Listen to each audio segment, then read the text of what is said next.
कर रही है। अब हम दोनों ने वाम को बेवकूफ़ बना रखा है। फिर इमरान खान आ गया और हमारा सारा प्रोग्राम बढ़ गया। ये दोनों कह रहे हैं अच्छी बड़ी हमारी नूरा कश्ती चल रही थी। ये देखें, ये नवाज शरीफ और जरदारी ये कह रहे थे कि हमारी ना अच्छी बड़ी नूरा कश्ती चल रही थी। हमने वहाँ को बेवकूफ़ बनाया हुआ था और हमारा पूरा प्रोग्राम बढ़ गया। ये बात है। तो अब आगे देखें जरा, आ गया ये प्लम्बरू। कौन प्लम्बरू आ गया? ले हाँ जी, आपने आजकल देखा होगा बड़ा ट्रेंड चल गया है कि बाबे ते शाही कोई नहीं, बाबे ते शाही कोई नहीं, बाबे ते शाही कोई, बाबे ते शाही कोई नहीं, बाबे ते शाही कोई नहीं, ऊंची बाबे ते शाही कोई नहीं। मेरा एक नारा इनको ले जाता है। अब यहाँ पे एक बात इसको भी तरफ देखना। बाबे ते शाही कोई, बाबे ते शाही कोई, बाबे ते शाही कोई नहीं, बाबे ते शाही कोई नहीं, ऊंची बाबे ते शाही कोई नहीं। मेरा एक नारा इनको ले जाता है। हाँ जी, कि मेरे नबी सा है ही कोई नहीं, तेरे बाबे ते शाही कोई नहीं। अच्छा, यहाँ पे ये बात पहले वे है, तेरे प्लम्बर दी, तेरे टूटी वाले दी ऐसी थी तैसी। तू मुझे ये बता, फिर तो अपने अब्बे का भी नहीं है, तेरे अब्बा की चीज है। तू कितना पैदा होया?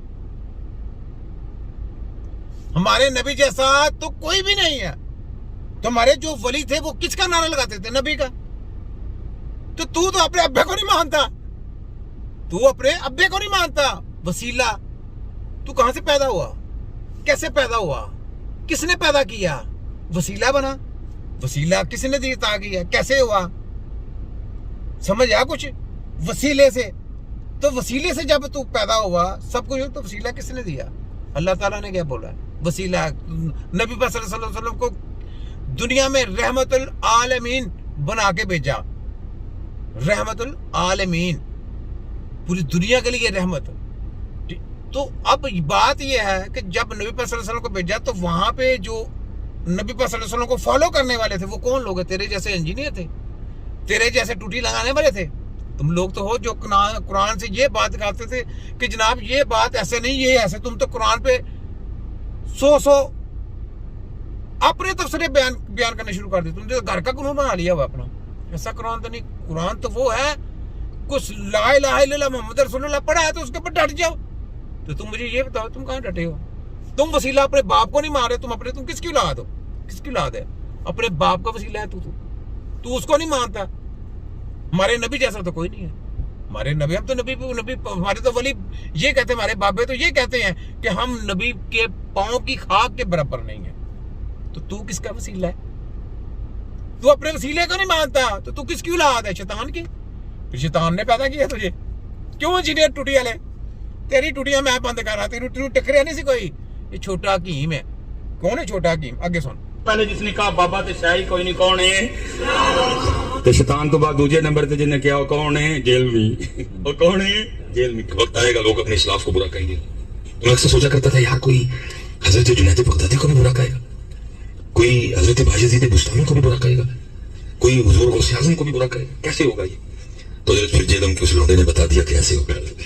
मुझे दुख होता है कि मैं इस दौर में हूँ कि जिस दौर में हुजूर गौसे आज़म के लिए कहा जा रहा है कि वो तशाही कोई, जिस दौर में हजरत बायजीद के लिए कहा जा रहा है कि बायजीद तशाही कोई, उस जेलम के लौंडे ने। बेसिकली ये हमारे ये जो उलमा हजरात ये बयान कर रहे हैं, ये बातें बिल्कुल सही हैं। क्योंकि बुजुर्गान दीन के ऊपर भौंकना कुत्तों की निशानी है, कुत्तों की, दलालों की, शैतानों की, उनकी निशानी है। क्योंकि जो हमारे बुजुर्गान दीन के ऊपर भौंकते हैं ना, ये उनके पाँव की खाक के बराबर नहीं।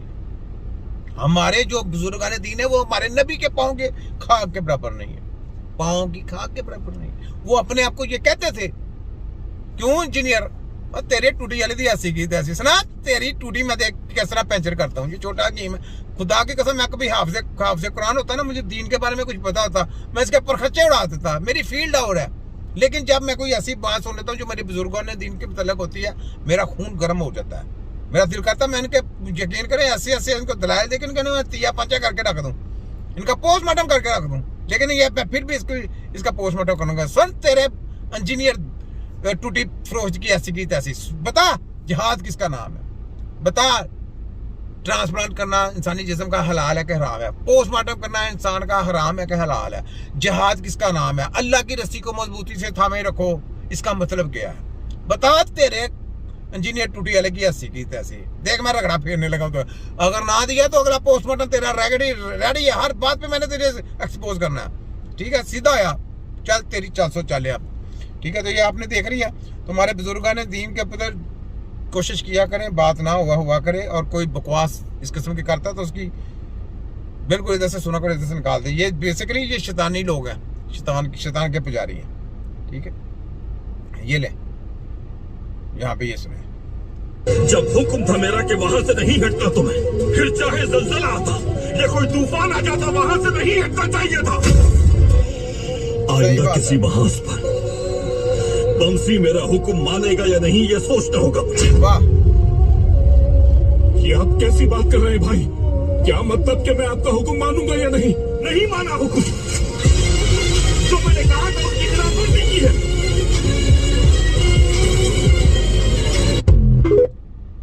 तो ये बात है कि तिब्बे नबी का नारा लगाना है तो तिब्बे नबी का अलम भी उठाना है तिब्बे नबी के ऊपर जिहाद भी करना है गर्दनों को पेश भी करना है जंग भी लड़नी है बाहर के बरौनी ताकतों से भी और अंदरूनी ताकतों से भी शैतानों से भी या शैताने के पुजारियों से भी एक्सपोज करना है पूरा रगड़ के बैंड बजानी है तो नारा लगा यहाँ पे वर्ल्ड मेडिकल साइंस हेल्थ खतरा आजाद तिब्बे नबवी हेल्थ खतरा निजात फिर मैं कहता हूँ फोटोकॉपी डॉक्टर ये है बुच्चर डॉक्टर ये है मोची डॉक्टर फिर मैं कहता हूँ सोचतानों की कुर्बानी दी तब जाके वर्ल्ड मेडिकल माफिया पैदा हुई और इनके ब्रैक्स तिब्बे नबी के सिपाही अल्लाह ताला ने सदियों पहले पैदा कर दिया क्योंकि ये इन सब की रगड़ के बैंड बजाने के लिए इनका तिया पंचा करने के लिए इनका पोस्टमार्टम